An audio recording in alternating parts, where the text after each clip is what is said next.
Bonjour à tous, On refait le Mac a besoin de vous. Cela fait maintenant près de 9 ans que j'ai le plaisir de vous présenter cette émission. Que de chemin parcouru depuis le tout premier épisode, 300 numéros tournés. On refait le Mac a été le premier podcast vidéo à commenter et retransmettre en direct une keynote d'Apple. Nous avons le plaisir de recevoir de nombreuses personnalités de la tech et des médias, ce qui a été une formidable reconnaissance pour On refait le Mac. Semaine après semaine, j'ai rassemblé une équipe comptant en plus de nos chroniqueurs habituels un réalisateur, un assistant réel, un ingénieur du son, un directeur photo, 2 community managers, un social media manager, sans oublier nos développeurs pour l'application mobile et le site internet. Et bien sûr, nous avons monté notre studio pour réaliser chaque semaine On refait le Mac. Plus qu'une émission sur la tech, nous avons construit un véritable média à part entière. Mon leitmotiv n'a jamais été de faire de Refait le Mac un business, mais tout simplement de produire un débat en vidéo qui parle de tech et d'Apple en particulier, et jamais je n'aurais imaginé qu'il rencontre un tel succès, et c'est grâce à vous. Mais aujourd'hui, nous sommes à un tournant de l'histoire de l'émission. ORLM n'appartient à aucun groupe de presse, et pour que l'aventure continue, nous devons grandir, nous professionnaliser encore, tout en demeurant indépendants. Je souhaite à présent aller encore plus loin en lançant de nouvelles émissions, en tournant des interviews exclusives avec de grands noms de la tech et en produisant des documentaires de qualité. Pour cela, nous devons acquérir du matériel professionnel, rééquiper notre studio, investir dans l'ensemble des outils indispensables pour créer une véritable chaîne de la tech et bien sûr rémunérer ceux qui produisent On refait le Mac chaque semaine et dont la plupart sont des bénévoles. Aussi, On refait le Mac a besoin de vous. Vous aimez nous regarder, vous souhaitez nous encourager, vous pouvez nous soutenir en versant la somme de votre choix. À vous de choisir ce que vous vraiment On refait le Mac. Pour remercier nos donateurs, leurs noms s'inscriront en générique de fin de l'émission. Vous pourrez également nous rejoindre en plateau pour suivre les coulisses des enregistrements, suivre également la captation de nos lives en public et même devenir chroniqueur pour participer à nos débats et pourquoi pas déjeuner avec nous. Alors, n'oubliez pas, On refait le Mac a besoin de vous pour devenir une web TV indépendante et le média tech de référence que vous avez plaisir à retrouver chaque semaine. Et n'oubliez pas, On refait le Mac a besoin de vous.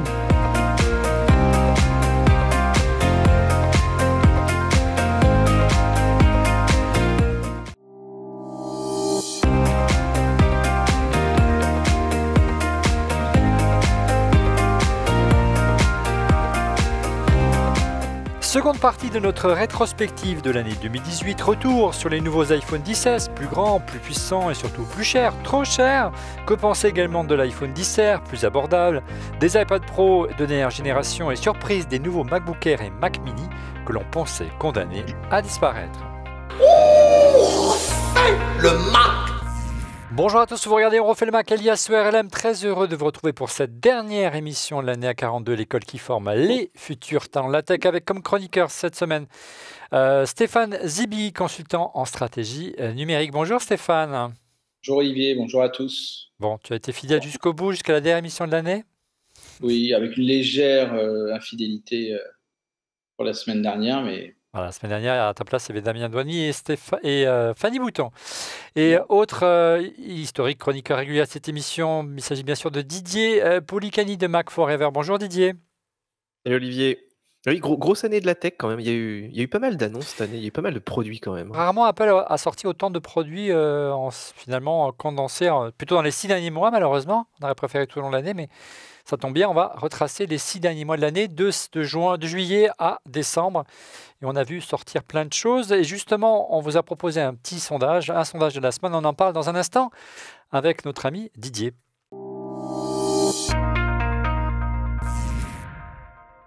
Didier, quel est le sondage de la semaine? Quelle est la question qu'on a posée cette semaine sur Twitter? Alors Olivier, cette semaine, donc, on vous demandait quelle ActuTech vous a le plus marqué en 2018, sur la deuxième partie de l'année donc. Et les propositions étaient iPhone XR, iPhone XS, MacBook Air et Mac Mini. Et donc c'est l'iPhone XS qui arrive d'une courte tête par rapport à l'iPhone XR, donc avec 31%, 28% pour l'iPhone XR. Le MacBook Air arrive derrière avec 21% et le Mac Mini 20%. Alors Olivier, il manque quand même quelques produits, je pense. On disait en amont qu'il y avait... qu'il y a eu beaucoup de sorties d'Apple, mais Twitter ne permet que de donner que 4 réponses. Donc c'est pour ça, mais c'est vrai, tu as raison, il manque pas mal de produits. Ça confirme aussi que l'iPhone reste quand même le produit d'Apple. Le porte-étendard, ouais. Mais il manque notamment le MacBook Pro que tu as beaucoup aimé. C'est ton produit tech de l'année, toi. Voilà, mais pas forcément très grand public, effectivement. Par contre, l'Apple Watch aurait peut-être aussi Moi, c'est mérité plutôt de l'Apple Watch, faire le produit de l'année. Je l'apporte, la Series 4. Vraiment, elle est top. Et puis Et puis les iPad Pro. L'iPad Pro qui a une vraie avancée en termes de design, en termes de performance. De ton côté, Stéphane, quel était ton produit que tu plébisciterais cette année? C'est vrai que l'année a été extrêmement riche et on n'a pas pu tout mettre, on l'a dit, dans ce sondage. Alors, j'aurais adoré mettre l'AirPower, mais bon, ça, on arrête d'en parler. Mais je pense que je maintiens, c'est le 10S Max qui reste pour moi ma principale préférence, parce que le format est juste idéal pour travailler, pour regarder des films, pour bien sûr téléphoner et utiliser son smartphone. Et je pense que c'est ce qu'il y a de... C'est pour moi un standard, tout simplement. Et je pense que toutes les marques, si Apple joue et continue à jouer son rôle de suiveur, de meneur, pardon, et que les autres suivent, le format standardisera avec cette taille-là, le bord à bord, et bien sûr des appareils photo qui vont être de plus en plus performants et des batteries qui vont être de plus en plus performantes. Je pense qu'on est là pour un format depuis 3 ou 4 ans. Ouais. Donc, c'est bien. Didier, tu as des infos sur l'AirPower? Est-ce qu'on peut essayer de comprendre ce qui s'est passé cette année? Rappelons les faits. Souvenez-vous, l'année dernière, lorsque Apple a présenté au mois de septembre 2017 l'iPhone 10, il a présenté un AirPower qui devait arriver dans le courant de l'année 2018 et il n'est jamais arrivé. En fait, je pense que le vrai problème, c'est la communication d'Apple. C'est-à-dire que voilà, ils t'annoncent un truc, ils t'en parlent pendant des Ce qui est keynotes, rare, c'est jamais ils font ça d'annoncer. C'est affiché sur les pages d'Apple. Ils n'ont pas la décence de te dire ce truc qu'on vous a promis, il n'est pas là. Et ça, je trouve que c'est quand même bizarre pour une marque comme ça de ne pas communiquer du tout en disant on a des problèmes, on n'arrive pas à le produire, ou alors on a été un peu trop ambitieux. Mais bon, voilà, ça prouverait quelque part que leur machine est un peu enrayée. Mais bon, là, c'est pire que tout, parce que les gens attendent encore ça. D'autant que c'est un produit dont on a besoin. Tu vois, si tu as tes AirPods, si tu as ton Apple Watch, tu as envie d'un truc sur lequel tu mets tous tes dispositifs sans t'embêter à savoir où les placer exactement. Oui, et puis voilà. pas n'avoir 3 chargeurs, 3 câbles. Et puis surtout, l'induction, on pose et on oublie, quoi, ça charge. C'est vraiment génial. Mais je pense qu'aujourd'hui, tu n'as pas de produit d'ailleurs qui charge l'Apple Watch et l'iPhone. Et qui pourtant, tu arrives à trouver des trucs chez les Chinois qui chargent. On a fait ça dans l'émission de Noël, regardez, qu'on a diffusé. À faire une monobobine, en fait, un truc où tu peux poser les deux dessus. Donc déjà ça, un truc, on va dire relativement simple, c'est compliqué. Et un support sur lequel tu pourrais poser tes produits un peu n'importe où, qui chargerait tous les types de produits, c'est vrai que ça pose beaucoup de problèmes en termes notamment de chauffe, notamment de positionnement des bobines, etc.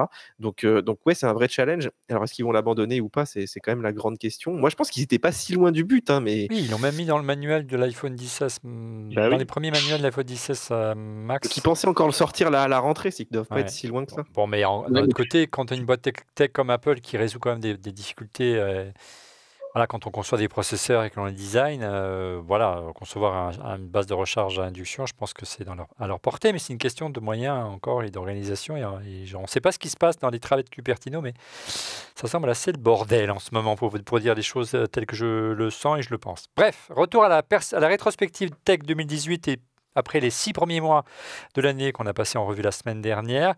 Place à la seconde partie de l'année et l'on commence tout de suite avec l'ordinateur et le produit préféré d'Apple cette année pour Didier Policani, à savoir le MacBook Pro nouvelle génération. Juillet, surprise, les MacBook Pro débarquent et sèment la polémique. Un peu la panique d'ailleurs chez toi, Didier, parce que ça a un peu flingué tes vacances du coup. Désolé. On ne les attendait plus, Didier, ces produits, sans mise à jour depuis longtemps, presque un an. Et ils sont arrivés au cœur de l'été, on l'a dit. Oui, d'ailleurs, l'iMac Pro est arrivé à Noël. Tu vois, vraiment en fin d'année, il est promis, hop, c'est arrivé au bout. Et puis les MacBook Pro, là... Avec le recul, on peut mieux expliquer pourquoi il y a eu ce retard. Ils étaient sortis en juin de l'année dernière, en juin 2017. Ils arrivent en juillet, voire en août 2018. On sait que tout au long de l'année, il y a eu des problèmes de clavier. C'est peut-être lié à ça, non ? C'est peut-être lié à ça, mais c'est vrai, ils sont aussi dépendants un petit peu de la production d'Intel et d'AMD, des nouveautés qui sortent aussi. Donc je pense que tout doit peser dans la balance. Ça fait beaucoup effectivement de contraintes pour Apple. L'hypothèse des claviers me paraît pas totalement dénuée de sens, puisqu'ils avaient donc des problèmes de claviers qui étaient encrassés et dont les touches se bloquaient. Et là, ils ont vraiment dû revoir un peu le mécanisme en rajoutant donc une petite pellicule pour protéger les claviers des impuretés. On peut dire ça, une petite couche de silicone. Propre, Voilà. Alors ça a l'air de marcher pour l'instant. Moi, j'ai pas eu tellement de cas autour de moi. Alors concrètement, il s'encrassait puisqu'en fait la poussière, les petites miettes, si vous avez la mauvaise habitude de manger au-dessus de votre clavier, avait tendance à se bloquer et c'était pas réparable. Il fallait changer tout le clavier, c'est ça ? Bah oui, là, on se retrouve aux limites aussi du design d'Apple. C'est parce que tous les claviers se bloquent au final, hein. On a tous eu des fois ce problème-là avec des miettes. Mais là, comme ils sont extrêmement fins pour avoir des machines fines et qu'en plus ils sont entre guillemets soudés là, à toute la partie où tu as le trackpad, etc. Donc il faut changer une bonne partie de la machine en changeant le clavier. Donc ça leur coûte extrêmement cher. Enfin, Ouais, il faut changer toute la base supérieure du clavier et le châssis, en fait, pas je uniquement le pense que ça leur a clavier. coûté tellement cher à concevoir que tu vois, ils ont mis 2-3 ans avant de trouver vraiment une solution. Donc c'était quand même un gros truc pour eux. Mais ils n'ont pas remis en cause quand même ce système de clavier. Donc apparemment, voilà, leur rustine a l'air de marcher. Et en plus, quand même, un truc cool, c'est moi je remarque en reprenant les anciens modèles, c'est que vraiment la frappe est plus agréable, elle est plus douce du coup. Elle est plus douce, oui, puisqu'elle amortit mieux, Ils ont résolu 2 problèmes en mieux un. les chocs. Stéphane, tu n'as pas eu de problème? Tu es passé entre les gouttes? Moi, j'ai pas une personne qui avait des anciennes générations qui n'a pas eu de problème. Moi, j'ai eu des problèmes, j'ai eu que des problèmes. Ah, J'arrivais à New York, j'ai préparé une présentation et ma barre d'espace ne fonctionnait plus. Heureusement qu'ils ont un Apple Store ouvert 24 heures sur 24 la 5e avenue, ouais. pour touristes insomniaques. Déjà clagué. Et donc, ils ont Voilà. changé le clavier. 5 heures du mat, ouais. Ah, c'est Mac. Ce qui est quand même un service unique au monde, il faut dire les choses comme elles sont. Bref, pour la première fois, dans un MacBook Pro, une puce i9, comme sa dénomination l'indique, est équipée non pas de 9 cœurs, mais de 6 cœurs. Hein, c'est ça, Didier, est apparu dans un portable d'Apple avec une fréquence de 2,9 GHz et des pointes à 4,8 GHz. C'est ça en mode turbo. Hein. C'était ça vraiment la vraie nouveauté de ce MacBook Pro 15 pouces, en dehors du clavier, bien sûr. Mais un beau tableau, encore une fois, qui a déclenché une nouvelle polémique pour la version i9, parce qu'on s'est aperçu qu'en fait, il n'arrivait pas à tenir la fréquence, hein, Didier. Ouais, bon, en fait, des polémiques, tu peux en trouver quasiment. Oui, il y a sur plein toujours de une trucs, polémique hein. tous les mois en ce Oui. moment chez Apple. Hein. Mais là, Voilà, il faut la polémique. là, qu'est-ce qu'on a Et d'ailleurs- entendu encore une fois? Apple bride la puissance. Mais c'est vrai que ça devait de quoi provoquer l'ire des utilisateurs de Mac. Hein. Mais tu regardes par exemple aujourd'hui encore les MacBook Pro 13 pouces, donc ont le GPU intégré, tu leur fais faire un petit calcul qui utilise la partie graphique et la partie CPU qui sont au même endroit physique, et ben, les deux chauffent entre eux et les fréquences baissent. Et ça, c'est encore le cas aujourd'hui, après patch ou pas, ou quoi que ce soit. Mais voilà, des polémiques, t'en trouves effectivement tout le temps. Bon, là, ils ont quand même apparemment un peu mal configuré leur processeur. Un peu mal, ouais. Qu'ils pas les fréquences. Voilà, ils les ont patchés assez vite. Je pense qu'ils s'en sont rendus compte assez vite, surtout sur des machines à ce prix-là. Mais c'est vrai que la vraie nouveauté quand même cette année, c'était le passage de 2 à 4 cœurs sur les modèles 13 pouces et de 4 à 6 sur les modèles donc 15 pouces, ce qui fait qu'on a une vraie transition en termes de puissance. D'ailleurs, si vous achetez des MacBook Pro là, ces prochains mois et que vous trouvez qu'ils sont moins chers en mode 2016-2017, regardez quand même bien ce que vous faites avec vos machines, puisqu'il y a un vrai gap de performance. Vous pouvez aller voir tous les tests qu'on a fait, les benches, etc. In fine, hein, c'était pas évident en août dernier, hein, mais in fine, après les correctifs, parce qu'il faut se souvenir de la vidéo du youtubeur qui a lancé l'affaire, hein, David Lee, hein, qui lui montrait que par moment même sur des encodages sous première, encodage vidéo, on allait plus vite avec l'ancienne génération de MacBook Pro qui avait un Core i7 et non pas un Core i9, et il avait carrément mis dans un frigo pour montrer que en le refroidissant, bien on retrouvait toute la puissance du i9, et ça avait fait un tollé sur les réseaux sociaux à juste titre. Et puis tu l'as dit, un patch est arrivé, depuis ça va beaucoup mieux, mais ça montre quand même qu'il y a, mine de rien, une limite physique, un problème de conception peut-être en termes de design sur ces machines à vouloir affiner. On sait que c'est une obsession de Johnny Ive et de ses équipes de design chez Apple. Est-ce que là, on n'a pas été un peu trop loin, messieurs? Moi, je l'ai déjà un peu dit par le passé, mais à un moment, il faut arrêter la course à la finesse, parce que on ne peut pas aller plus finement que l'invisible. Hein. On ne va pas commencer à aller trop loin dans la multiplication. Je pense que la Intel en est un peu revenu et a arrêté ses investissements ou ses surinvestissements à ce sujet-là, et s'est mis sur d'autres choses et sur une diversification sur d'autres domaines, en particulier sur la connexion de produits inertes, mais qui sont utiles comme les voitures ou les montres. Néanmoins, le consommateur, je ne dis pas lambda, mais le consommateur même fan d'Apple, ne pourra jamais accepter qu'on revienne en arrière et avoir un truc plus épais. Ou alors, il faut vraiment qu'il y ait une justification majeure. On sait qu'on est arrivé à des formats qui, je pense, plaisent aux gens. On en parlera plus tard. Le MacBook Air, quand il est ressorti, je pense qu'une des baselines de marketing d'Apple, ça a été le plus grand succès des portables d'Apple jusqu'à présent. De tous les Macs, c'est le Mac le plus vendu de l'histoire d'Apple. Voilà, donc en gros, voilà, c'est pas un hasard. Quand on a un form factor qui est une forme globale, quand on a quelque chose qui marche, bah, il faut avancer, il faut garder plus ou moins ça et continuer d'avancer, améliorer peut-être l'écran, le bord à bord, améliorer le clavier puisqu'on parle d'ordinateur, et c'est pareil pour les téléphones. Je pense que la finesse, à un moment, on en est revenu, et quand on a quelque chose qui va bien, qui tient bien en main, bon, allez hop. Nos téléphones gris qui étaient à cadran, on les a gardés des années. Un jour, il y a eu des touches, on a gardé la même forme. On pourra pas aller au-delà d'un certain truc, c'est sûr, physiquement. Oui, il y a quelque chose dont on parle pas souvent, c'est le poids aussi. C'est-à-dire que ces MacBook Pro, ils sont fins, mais ils sont très très denses, et sur le dos, c'est que ça reste quand même des machines lourdes, malgré tout. Oui, parce que la batterie, mine de rien, pèse, bien sûr. Même si elle s'affine, elle prend quand même de la place, surtout sur le 15 pouces. Les iPhones aussi, on voit les derniers iPhones, ils sont très denses, tu les fais beaucoup plus tomber, justement. Ouais, et quand ça tombe, ça fait du mal, surtout avec le dos en verre, je vous le dis pas. Il faut bien le protéger. Voilà, vive Rhinoshield pour ça. Polémique également encore et toujours, c'est une constante des polémiques chaque fois qu'Apple sort un produit. Polémique sur les prix concernant le MacBook Pro, l'envolée des prix, le ticket d'entrée reste encore relativement raisonnable à 1390 €, mais ça reste le modèle sans touch bar, donc il n'y a pas eu d'évolution, donc il n'a pas vraiment changé d'une génération à l'autre. Il faut plutôt aller vers le ticket d'entrée pour un MacBook Pro 13, c'est plutôt les 2000 €. Et si on prend un 15 pouces, le ticket d'entrée est à 2799 €. Et si vous voulez la version i9 full patate, et tu nous parles de la toute dernière qui vient d'arriver, Didier, il faut mettre 7959 €. 8000 € dans un MacBook Pro. Tu me disais l'autre jour, Didier, moi quand je pars en reportage, j'ai mon MacBook Pro i9, mes caméras et mon appareil photo, j'ai 20 000 € dans la besace et je suis pas à l'aise et je te comprends.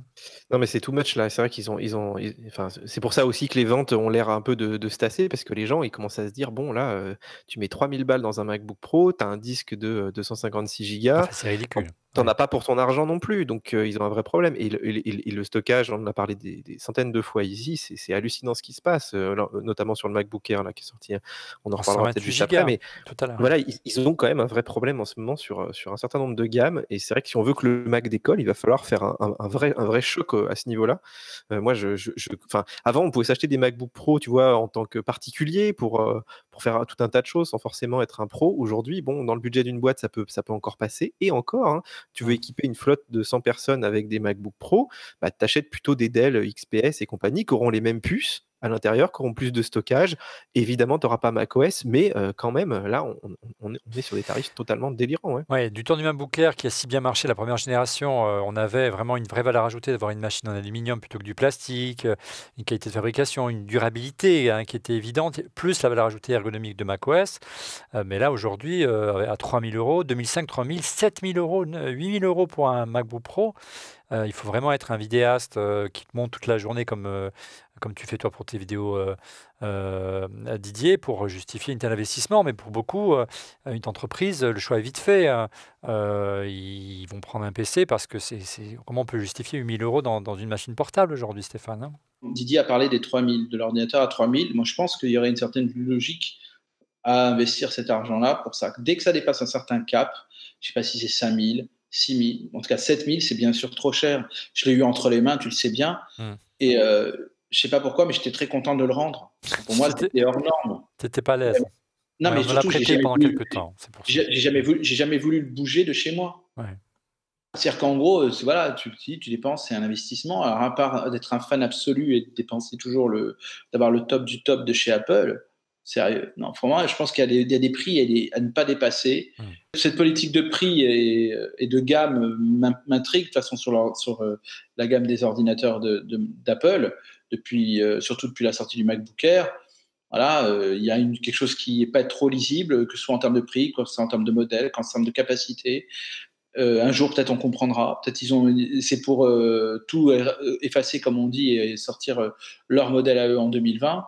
Avec la puce qu'il faut pour qu'on ait l'appli universelle.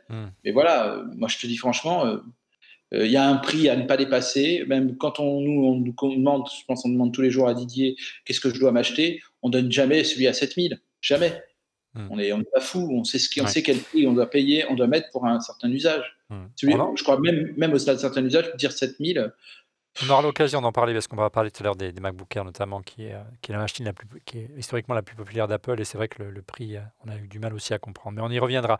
Après un été sous le signe des MacBook Pro, la rentrée est trop vite arrivée, avec un menu du mois de septembre, un menu riche également, l'arrivée des nouveaux iPhones et Apple Watch. Septembre, iPhone 16, Apple Watch Series 4, parce que l'iPhone 10 est arrivé après.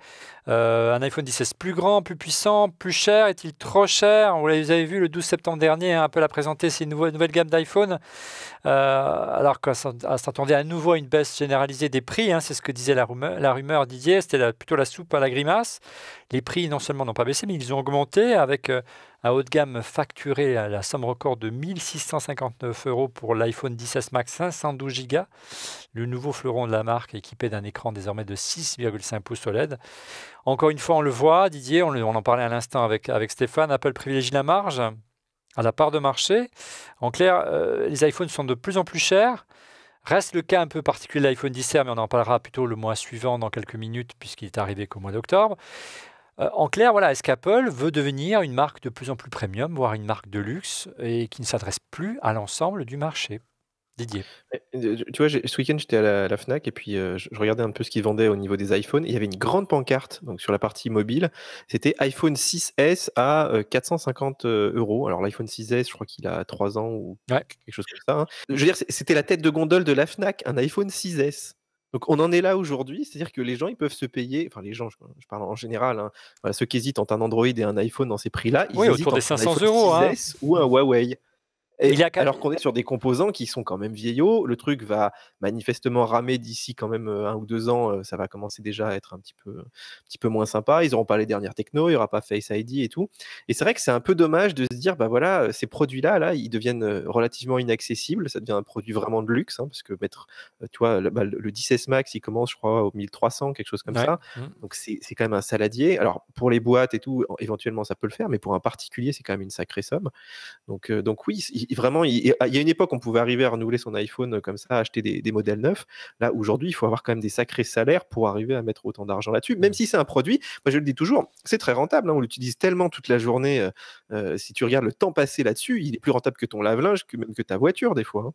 Ouais, je regardais en préparant cette émission le ticket d'entrée, effectivement, puisque tu m'avais parlé de ces iPhones 6S en bradé, tu les trouves à 350 € aujourd'hui à la Fnac, neuf. Voilà, mais c'est un iPhone qui a 3 ans. Donc le ticket d'entrée, c'est de prendre un iPhone qui a 3 ans, alors que pour 100 € de plus, tu as un Android de dernière génération. Donc à un moment donné, ça, je dirais, le grand public aura du mal à justifier de mettre plus d'argent dans un iPhone. Donc il y a sur le long terme, un vrai danger que les ventes se grippent s'ils ne font pas attention. Revenons à l'iPhone 16 et à ses usages. Vous l'avez compris, Stéphane en est fan puisqu'il l'a désigné comme vraiment la nouveauté de l'année. Quel est ton retour, toi, Didier, maintenant après 3 mois d'usage quasiment quotidien? Bah écoute, moi, je suis comme Stéphane, je l'adore, le 10S Max, puisque vraiment, pour moi, c'est vraiment le téléphone que j'attendais quand le 10 est sorti. C'est-à-dire qu'il a enfin le retour du grand écran, enfin le retour d'une autonomie, on va dire, décente. Moi, c'est vraiment le progrès le plus notable, l'autonomie. Ouais, je trouve qu'on est un petit peu en dessous quand même, par exemple, des 6S Plus, 7 Plus, 8 Plus. Moi, je trouve que voilà, on finit peut-être pas toujours la journée si on l'utilise beaucoup, mais c'est vrai que c'est un téléphone qui est hyper agréable. Face ID, il fonctionne vraiment très très bien. Moi, je tape quand même assez rarement mon mot de passe. l'eSIM, je l'attends avec impatience. Là, en France, ça arrive pas encore. Alors, est-ce qu'on a des infos? Ça devait arriver avant la fin de l'année. Ils nous ont promis, non, ils nous ont dit plutôt début de l'année prochaine. Bon, je pense que ça va pas c'était tarder. Orange qui tenait la corde. Il y a eu la conférence de Stéphane Richard la semaine dernière. Il n'y a pas eu d'annonce particulière. Il y a 15 jours, il n'y a pas eu d'annonce particulière. Regardez la dernière mise à jour qui a eu lieu cette nuit. Il y a des bugs encore sur l'eSIM venant d'Apple, donc je pense que ce sera d'un sens. Je pense que personne n'est prêt, ni Apple, ni les opérateurs. Il faut mettre à jour son réseau et Apple aussi n'est pas prêt. Donc l'une des avancées à savoir, parce qu'on ne l'a pas dit, de cet iPhone 10S, et d'ailleurs c'est également le cas sur l'iPhone 10R dont on va parler dans un instant, c'est effectivement la possibilité de mettre 2 lignes, une ligne physique avec une SIM qu'on glisse dans l'iPhone et une ligne virtuelle, dirons-nous, l'eSIM, un peu comme cet Apple Watch qui vous prenez un abonnement auprès d'un opérateur. Voilà, aujourd'hui, personne ne propose d'eSIM en France et il n'y en a pas des masses, je crois, ailleurs non plus. Et puis, pour l'Apple Watch, pour l'instant, il n'y a que Orange. Parlons justement de l'Apple Watch. Pour moi, c'est certainement la plus belle annonce de cette année avec l'iPad Pro en termes de design. C'est la nouvelle version de l'Apple Watch, la Series 4. Le cadran est désormais légèrement plus grand et ça change tout. Il est vraiment plus large avec une diagonale de 44 mm. C'est juste 2 mm de plus, mais c'est bord à bord et ça change tout.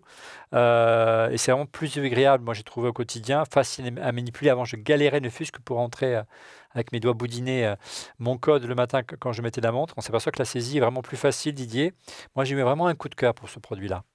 Moi, j'adore le cadran, comment il s'appelle? Modulaire, le nouveau modulaire, où tu peux afficher comme ça une ligne, par exemple, de ta météo de la journée, où tu vois les températures maximales, minimales. Enfin, il y a vraiment beaucoup d'infos. Et comme la montre, c'est un truc que tu regardes et puis après, enfin, quelques secondes, et puis tu t'arrêtes, enfin, tu vas pas jouer à Tetris dessus pendant des heures.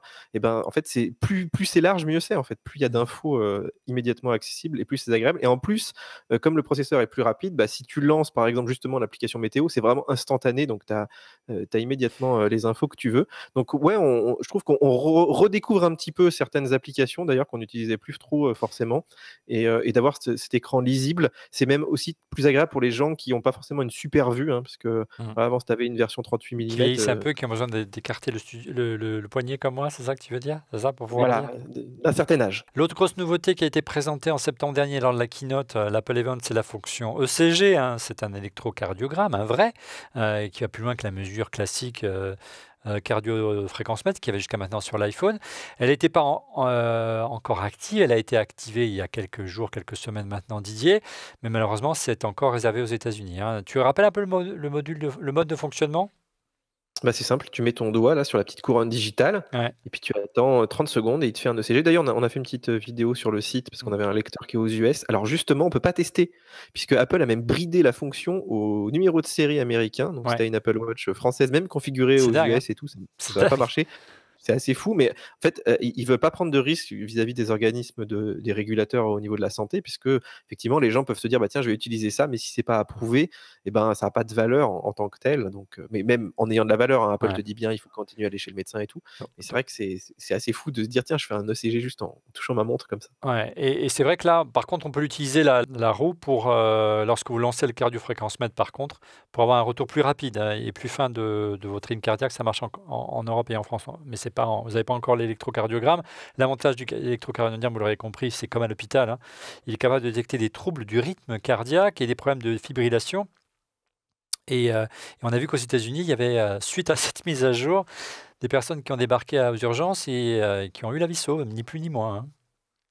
Ouais, mais d'ailleurs, ils s'attendaient à les avoir parce que bah, dès que tu mets un produit comme ça de masse, axé sur la santé et qui détecte des choses, bah, forcément, les gens les utilisent. Et c'est drôle parce qu'il y a une autre fonction où ils ont parlé pendant la keynote, c'était la chute. Et là, on n'a pas trop eu de retour là-dessus. Moi, j'en ai eu un bien involontaire. Je me suis pris un gadin monstrueux l'autre jour en rentrant chez moi. Il n'y avait pas de lumière allumée. Et je suis pris le pied dans la roue de vélo.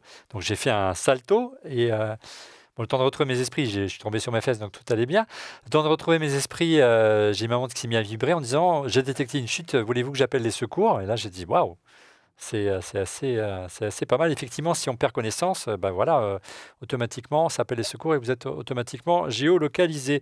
On s'aperçoit bien, Stéphane, que petit à petit, Apple persévère alors que beaucoup de marques ont abandonné le créneau de la montre connectée, hein, avec l'Apple Watch. Elle est plus mature et semble se dessiner au-delà du marché du sport qui a été véritablement le marché sur lequel ils se sont focusés il y a un an ou deux après avoir s'être perdu dans le côté luxe de la montre prestige et qui n'est pas du tout taillé pour l'Apple Watch. De côté donc du sport, je l'ai dit, c'est celui du marché de la santé connectée, le marché de la silver economy. On y va tout doucement, on voit bien qu'il y a des problèmes de régulation, mais c'est vraiment l'avenir de ce type de marché-là. Oui, bah ça c'est bien évident. Surtout que la collecte de data va devenir maintenant un enjeu supranational, c'est-à-dire dans tous les pays. Si ce n'est pas déjà mis en place, nos données de santé vont être regroupées en un point.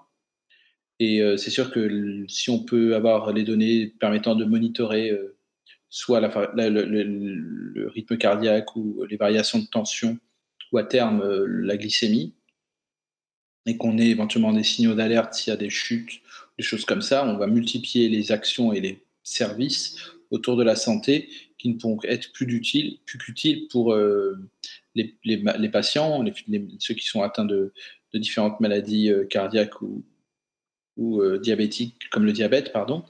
et leurs proches, parce que d'une manière ou d'une autre, ils peuvent être au courant des datas. Ouais, mais au-delà du produit qui Et- permet de vous sauver la vie, hein, Stéphane, il y a un vrai travail de fond qui est mené chez Apple et chez tous les constructeurs de tech aujourd'hui et les chercheurs en matière d'innovation et de santé autour des recherches, c'est-à-dire que de pouvoir porter, comme tu l'as dit, à plusieurs millions d'exemplaires un produit qui est capable de détecter certaines pathologies. On peut développer des applications et faire des outils de mesure à grande échelle. Là où auparavant, ce type de mesure nécessitait d'investir dans des boîtiers spécialisés, de sélectionner des catégories de patients. Là, ça peut être fait, déployé par une simple application en quelques minutes, en quelques semaines seulement, pour le développement de l'application et avoir les résultats très rapides. Donc la recherche va progresser beaucoup plus vite avec ce type de produit-là. Je vais Moi, te je trouve donner ça un assez exemple enthousiasmant, personnellement. très concret. Dans les années 2000, entre 2002 et 2006, j'étais chez Doctissimo. Et on avait un dossier médical partagé sur le diabète, justement, à l'hôpital sud francilien, donc dans le sud de Paris. On a eu 4000 patients, 4000 dossiers, 4000, c'est pas beaucoup a priori. Et ben avec les 4000, on était à l'époque le plus gros dossier médical électronique, regroupant toutes les données médicales de ces patients-là, 4000. Et tous les laboratoires pharmaceutiques, chaque année, nous faisaient le pied de grue pour récupérer les données et utiliser notre requêteur pour pouvoir faire des recherches pour améliorer la composition des différents médicaments qui étaient déjà sur le marché ou qui allaient devenir sur le marché, ou le fameux pancréas artificiel que tout le monde essaye de recréer, de créer. Imaginez, aujourd'hui, avec toutes les données, il y a eu plus que 4000 Apple Watch de vendus. Oui, Je suppose. largement. Ouais, Tu vois, plusieurs dizaines imagine, de millions dans le monde. Ouais. imagine le spectre et l'avantage que ça pourrait être pour la recherche de récupérer toutes ces données. Et quand je dis toutes ces données, c'est parfois on analyse la fratrie, on analyse le mode alimentaire, on analyse le quotidien, combien de temps on marche. Et bien, regardez tout ça. Ça, c'est collecté au sein d'un même device et des applications qu'on a dessus. Et franchement, c'est inestimable. Allez, après cette magnifique perspective de Stéphane, retour à la rétrospective 2018 et le mois d'octobre avec un mois très riche en nouveautés. L'iPhone XR est surprise de nouveau Mac. Alors iPhone XR, back to the Mac, un Apple event, voilà. En commençant par l'iPhone XR, il avait été annoncé en septembre, il a fallu attendre le 26 octobre, hein. C'était très long pour pouvoir débarquer en magasin l'iPhone XR. Rappel des faits, hein, c'est un iPhone, si vous n'avez pas suivi les épisodes précédents, un iPhone sans bordure, ni bouton Touch ID comme l'iPhone X, mais donc pas équipé de boutons, mais équipé d'un capteur facial Face ID pour déverrouiller l'écran. La différence par rapport à l'iPhone XS et XS Max qui sont arrivés un mois et demi plus tôt, c'est que l'écran il est un peu plus grand, 6,1 pouces contre 5,8 pour l'iPhone XR. Et surtout, c'est un écran LCD, donc moins cher que les écrans AMOLED. Enfin, moins cher, comme c'est l'habitude, Apple n'a pas vraiment cassé les prix. 855 €, c'était le ticket d'entrée à ce moment-là, avec 64 Go. Avec le recul, messieurs, est-ce que vous comprenez le positionnement tarifaire d'Apple? C'est loin d'être un téléphone d'entrée de gamme, c'est le moins qu'on puisse dire. Hein. À 700 €, comme ils ont fait pour le Black Friday, là, il y a eu des offres autour de 700, 730. Je trouve que ce truc-là, il n'est pas trop mal positionné pour un iPhone, on va dire. Voilà. Mais effectivement, à 850 €, on est un peu au-dessus. Et c'est peut-être pour ça que les ventes ne sont pas forcément au beau fixe. Hein. Enfin, les analystes ont l'air de tabler sur quelque chose qui se vend finalement pas si bien. Et ce qui est dommage, puisque c'est quand même un téléphone qui a la dernière puce, ce qui est quand même hyper puissant. Il y a quand même des bonnes capacités photo, même s'il n'a pas le double capteur, qui a quand même Face ID. Il n'y a pas d'équivalent. Là, on a encore vu des Android se faire berner avec des faux visages, alors que l'iPhone tient bon. On a quand même un écran.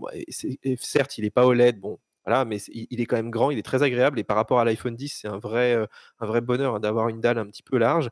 Donc ouais, je trouve que le positionnement est pas si mal, mais il est un tout petit peu trop cher. Et moi, je pense que d'ici peut-être l'année prochaine, effectivement, quand Apple aura vraiment baissé les prix et surtout avec ses partenaires, parce qu'aujourd'hui, les meilleurs tarifs sont plus chez Apple. Donc on arrive à les trouver avec des réductions un peu partout ailleurs. Et c'est vrai que celui-là, quand il sera autour de 600, 700 €, ce sera une super affaire l'année prochaine. Il y a pas mal d'analystes, comme tu le dis, et de fabricants de composants semblent indiquer que les ventes d'iPhone XS et XR sont moins importantes qu'espéré. On verra lors des prochains résultats financiers, même si tu le disais, Didier, Apple ne va plus indiquer le nombre précis d'unités qu'ils vendent tous les trimestres, donc ce sera quand même plus compliqué de savoir si on en a vendu moins que les années précédentes. Mais il y a quand même des signes, hein, Didier, qui laissent penser qu'Apple en écoule moins que les années précédentes, tout simplement parce qu'ils ont multiplié les promos ces dernières semaines. On a vu lors du Black Friday des promos sur l'iPhone.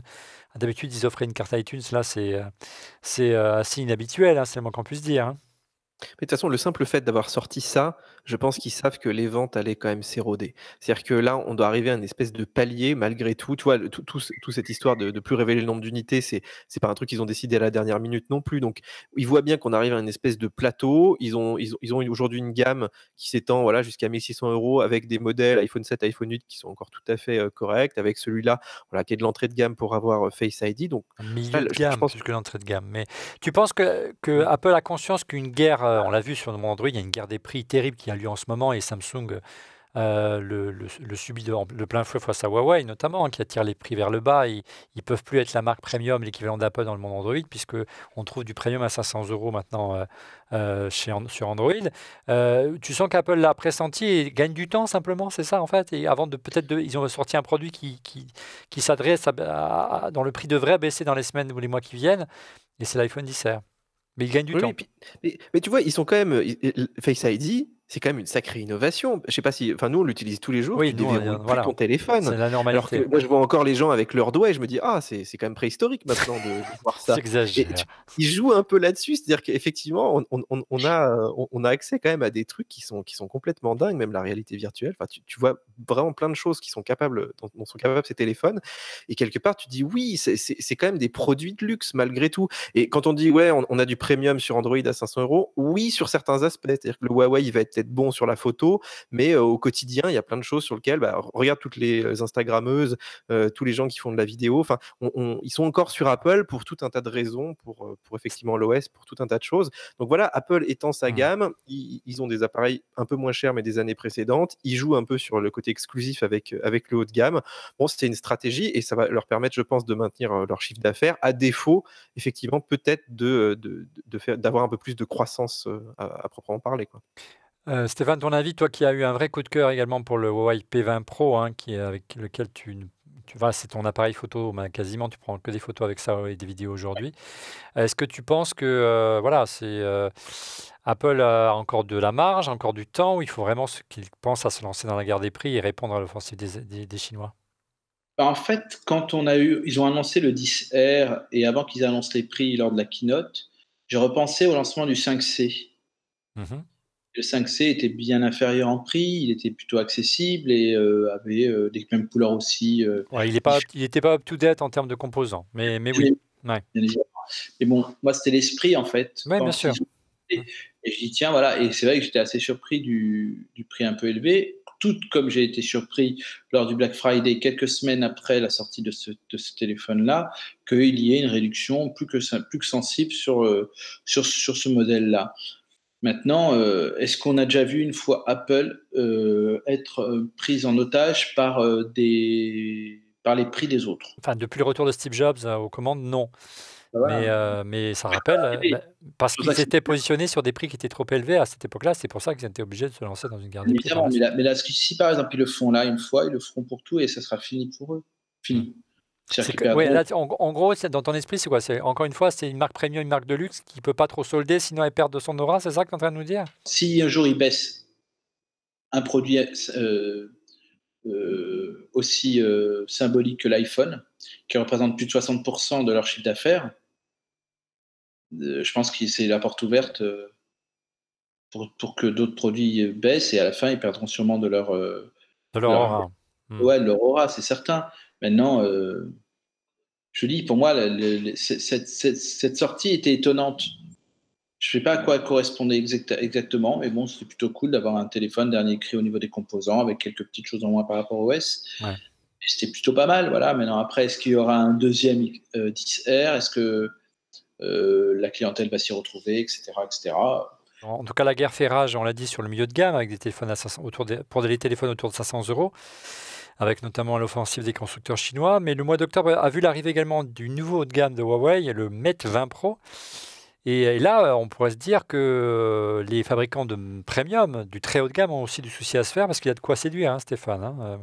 Il est facturé 1 000 € quand même, mais il est quand même moins cher qu'un iPhone 10S Max, Oui. et il a une dalle OLED de 6,3 pouces, une recharge par induction de 40 watts. Hein, C'est énorme. il est même apte à recharger un iPhone, voire des petites oreillettes. Exactement. Il a 3 Exactement. capteurs photo. Il y a Il est plus de capteurs exceptionnel. noir et blanc. Ouais. Il est exceptionnel, mais tu vois, ce qui est juste un peu incroyable d'ailleurs, c'est qu'ils ont mis énormément de moyens, qu'ils ont, je pense, essayé de singer au maximum Android, iOS avec leur version d'Android. Mhm. La photo maintenant, on ne sait plus qui est qui, sauf qu'il y en a un dans le rendu qui est beaucoup plus fort et qui a intégré des modules d'intelligence artificielle avec un rendu exceptionnel. Quand vous vous retrouvez avec un appareil comme ça, la seule chose, bon, il y a des trucs qui sont un peu rédhibitoires quand vous êtes habitué au clavier de l'iOS, quand vous allez sur Android, même si vous êtes avec un téléphone comme celui-ci, vous avez des problèmes à taper. Et donc c'est ça qui est un peu dur, c'est que Android a ces lacunes que iOS n'a pas. Ouais. Donc, Pour l'instant, si je te comprends bien, Stéphane, heureusement, il y a encore iOS qui non, qui apporte une valeur ajoutée. si par exemple il y avait une possibilité de hacker iOS et de mettre un iOS sur un Huawei, je n'aurais plus d'Apple, tout simplement. Didier, c'est vrai pour toi, iOS a toujours une longueur d'avance. Bon, tu es un peu jugé parti dans l'affaire par rapport à Android, mais on voit qu'Android progresse bien quand même. Hein. Oui, mais puis c'est l'affaire des écosystèmes aussi, c'est-à-dire que ouais, quand tu as tout sur iCloud, voilà, la souplesse, tu as ton Mac, tu vois, là, je te répondais au téléphone tout à l'heure avec mon Mac, alors que c'était l'iPhone, tu vois, j'ai 2 lignes, une ligne à l'étranger, une ligne ici, et voilà, il fait la connexion entre tout ça. Enfin, voilà, t'achètes du Apple aussi parce que tu es habitué à ça, comme dit Stéphane. Alors, ça veut pas dire que ceux qui sont sur Android ont tout faux et ils ont pas aussi leurs bonnes habitudes, hein, avec Google et tout, les calendriers, tu arrives à t'y retrouver. Mais c'est vrai qu'on change pas de crèmerie comme ça aujourd'hui. Tu as acheté tes applications, tu as acheté ta musique, tu es abonné à Apple Music, bon, même s'ils le mettent quand même maintenant sur Android. Mais ouais, le cœur, enfin, si c'était si simple de regarder les specs et de se dire, ah tiens, ouais, ce coup-ci je prends un Huawei, ce coup-ci je prends un iPhone, on passerait notre temps à changer. Et là, on est un peu captif d'Apple. Par contre, c'est vrai qu'il y a des fois, tu vois quand même des gens, ils essayent parce qu'ils ont l'impression qu'Apple tire un petit peu trop sur la corde, et puis ils reviennent parce qu'il y a des choses aussi qui leur manquent aussi. Donc à chacun de trouver aussi. C'est bien qu'il y ait du choix. Hein. Plus il y a de concurrence, mieux c'est finalement. Ouais. Mais c'est vrai qu'effectivement, Apple essaie effectivement de créer des écosystèmes pour rendre plus captifs ses utilisateurs. Pour l'instant, iOS offre encore une valeur ajoutée, mais c'est vrai qu'on s'aperçoit qu'il y a de gros efforts qui sont faits du côté d'Android. Assez parlé de l'iPhone, quelques jours seulement après la commercialisation de l'iPhone XR, surprise, Apple a organisé une keynote à New York. Un Apple Event très riche en nouveautés, avec un nouvel iPad Pro sans bord, ni bouton de Touch ID, un nouveau MacBook Air et un nouveau Mac Mini. Commençons par l'iPad Pro, messieurs, son nouveau design, son nouveau pencil magnétique.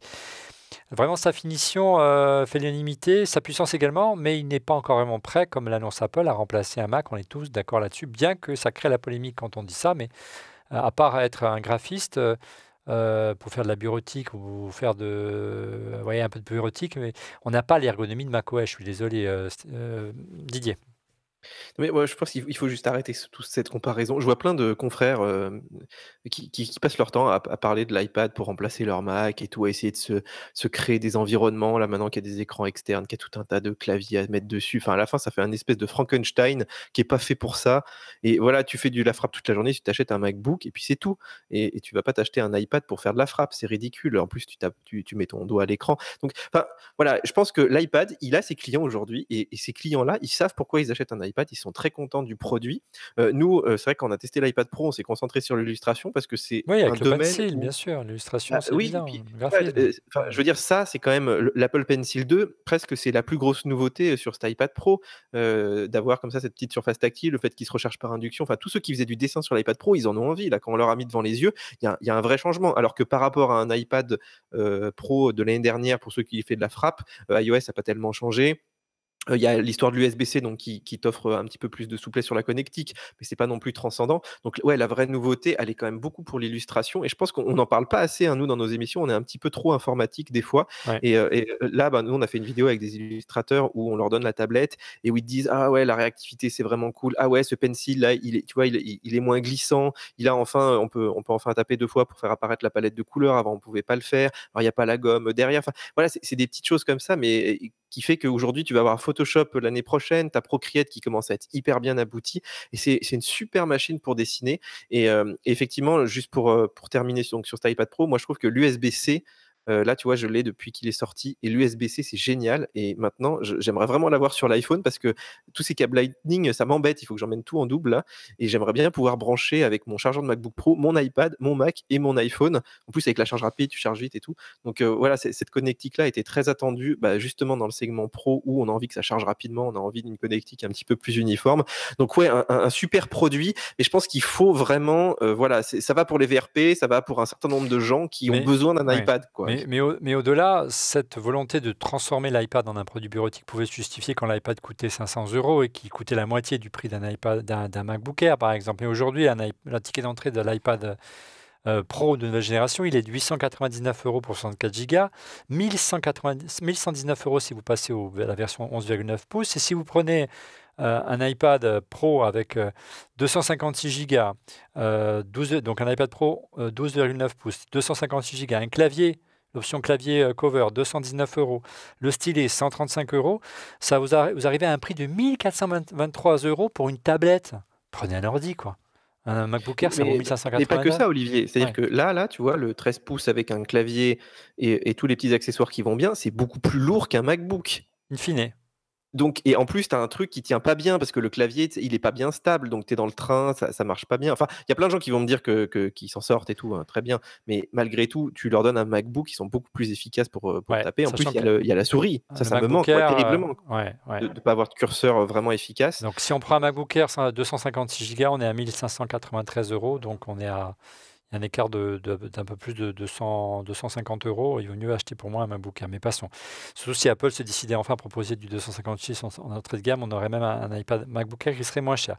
Du MacBook Air, parlons-en. Surprise, il est de retour alors qu'on pensait qu'il allait plutôt disparaître, supplanté par le MacBook 12 pouces qu'utilise au quotidien Stéphane.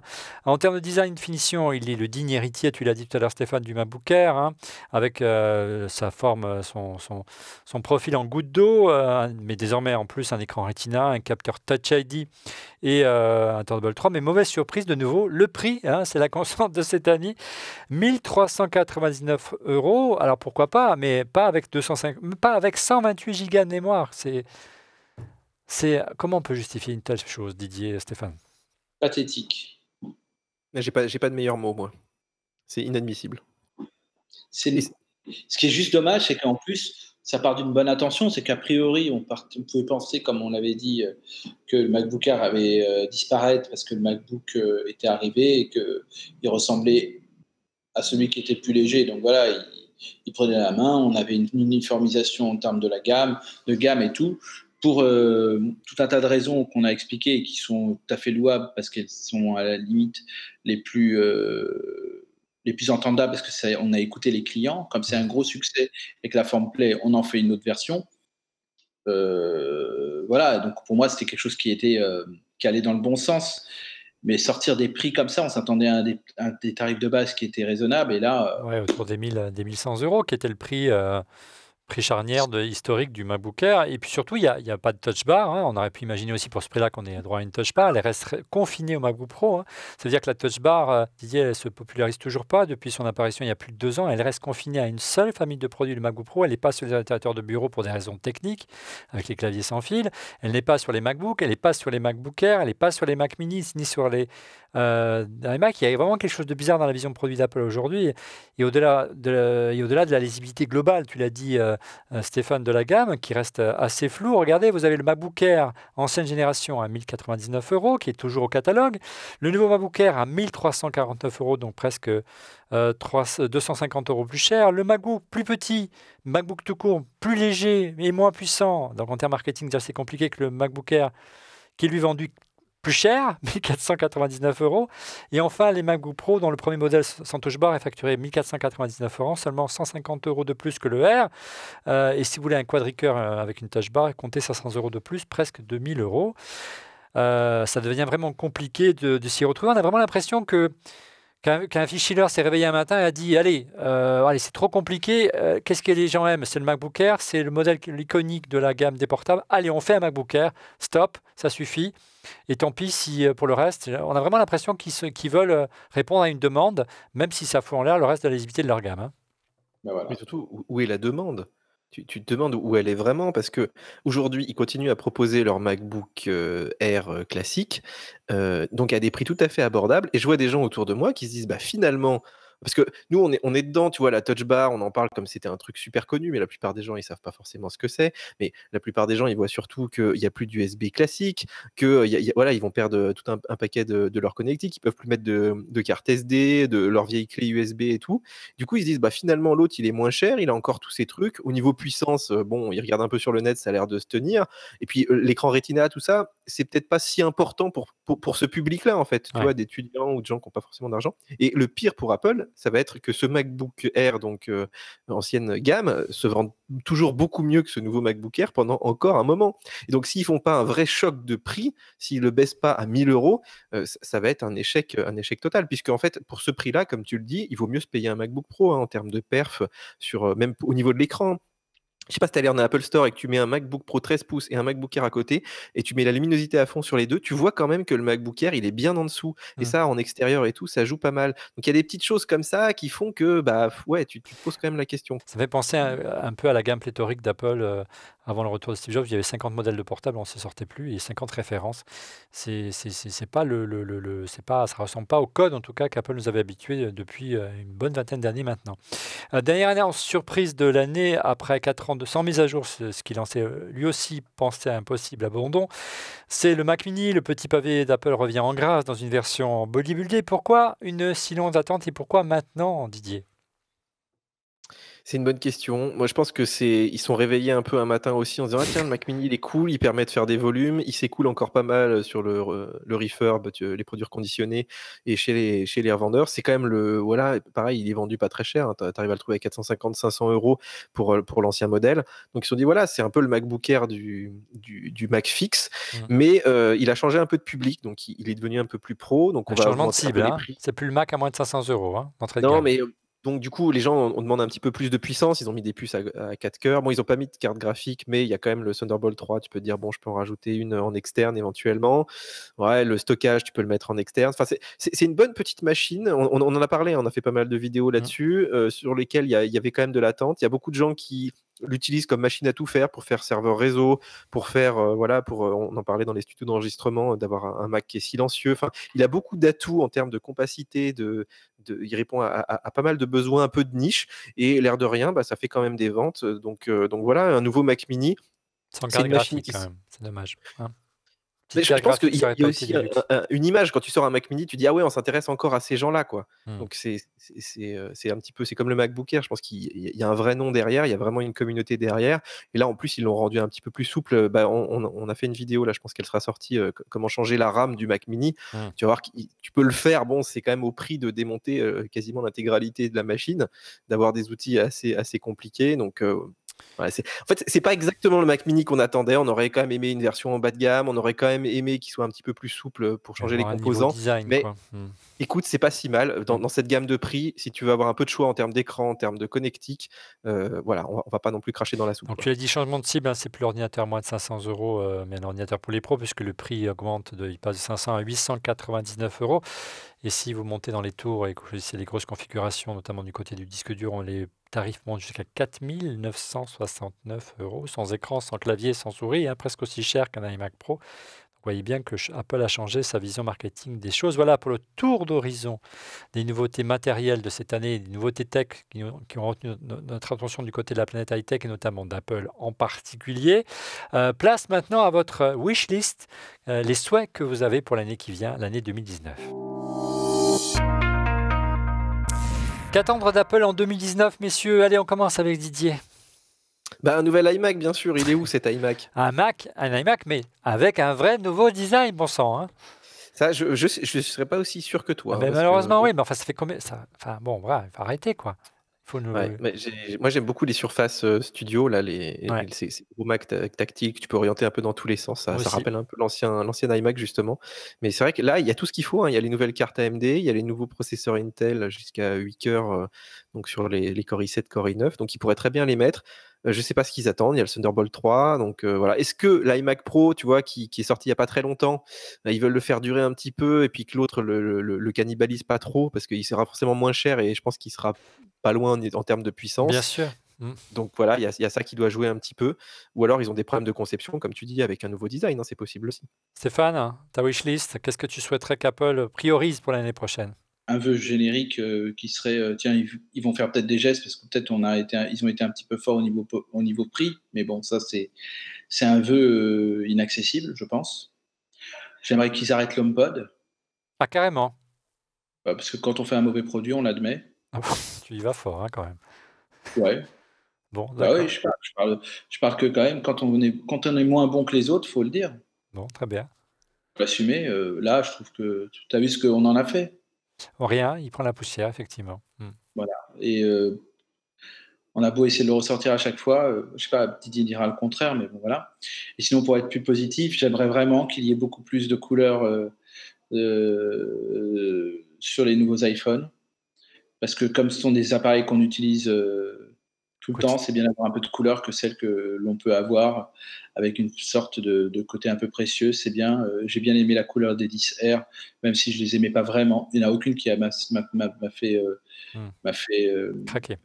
craquer, bien sûr, sinon je l'aurais déjà pris, tu peux imaginer. Ben oui. Mais j'aimerais bien qu'on mette un peu de couleur dans nos vies, voilà, tout simplement. C'est un truc, tu vois, c'est pas de la techno comme veut, mais j'aimerais qu'Apple, maintenant, ils se rendent compte que c'est important aussi d'apporter des choses un peu différentes que ce qu'ils ont pu apporter ces dernières années. Et comme ils font partie de nos vies, ils doivent avoir un petit rôle, donc soit en matière financière, en baissant un peu les prix, soit en admettant qu'ils ont fait des erreurs.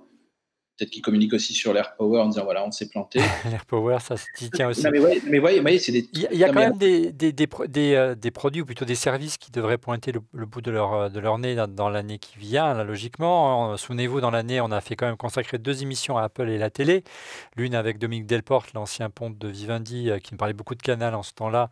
Et il y avait des rumeurs de rachat qu'Apple pourrait racheter Netflix, et puis on s'aperçoit qu'Apple produit ses propres séries. Il y a près d'une quarantaine de séries qui sont actuellement en production depuis plusieurs mois, notamment avec Reese Witherspoon et Jennifer Aniston.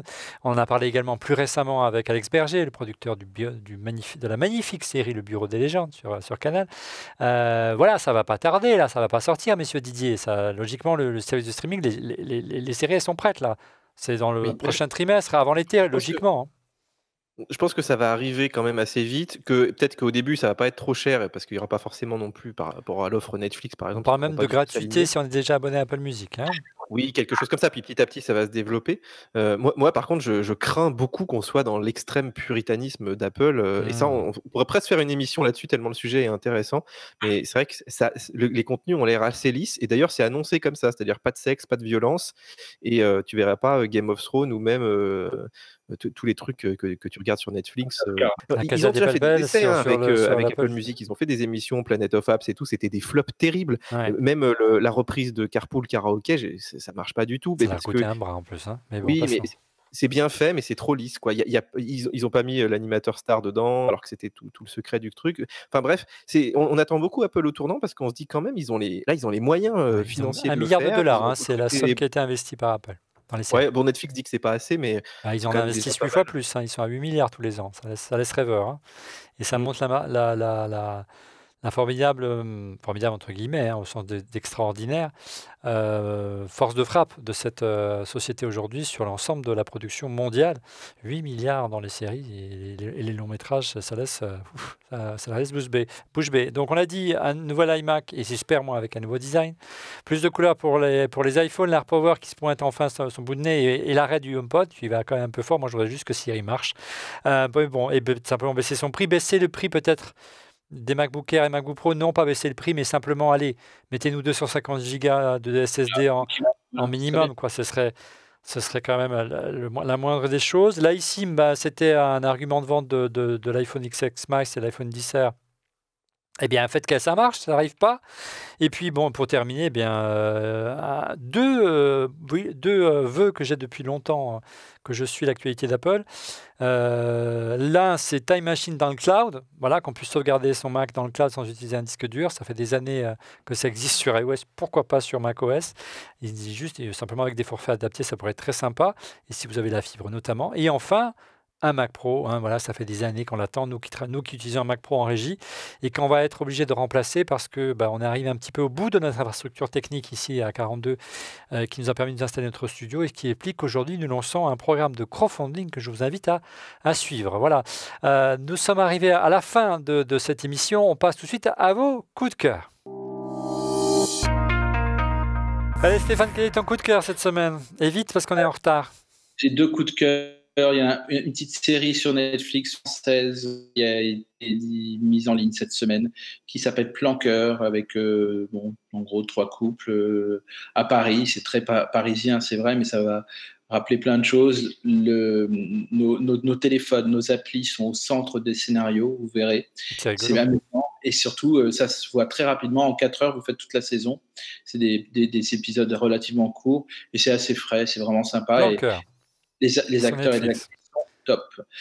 Et le deuxième, c'est quelque chose auquel même moi, j'aurais jamais pu imaginer qu'un jour j'allais faire un coup de cœur dans On refait le Mac à ce sujet-là. Mais figure-toi, je vais mettre un jeu vidéo comme coup de cœur. C'est pas vrai. Si. Franchement, je pensais pas, moi qui ne suis pas du tout jeu, je suis tombé red dingue des graphismes de Marvel Spider-Man sur PS4. Ceux qui connaissent New York vont devenir dingues et ceux qui connaissent pas New York voudront y habiter parce qu'on emmène Spider-Man dans New York. Ouais, et c'est visite virtuelle. C'est exceptionnel de réalisme et de qualité. Et franchement, je pensais en aucun cas, et mes grands garçons, et même le petit dernier, sont fans et veulent aller à New York grâce à Spider-Man. Ben voilà. Enfin, merci fort, Spider-Man. Merci Didier, merci Stéphane, pardon. Didier, ton coup de cœur. Ouais, je vais te parler d'un petit objet créé par des Français de NovaThings qui s'appelle Elixir. Alors, tu vois, ça se présente comme une petite borne, on dirait une espèce de time capsule.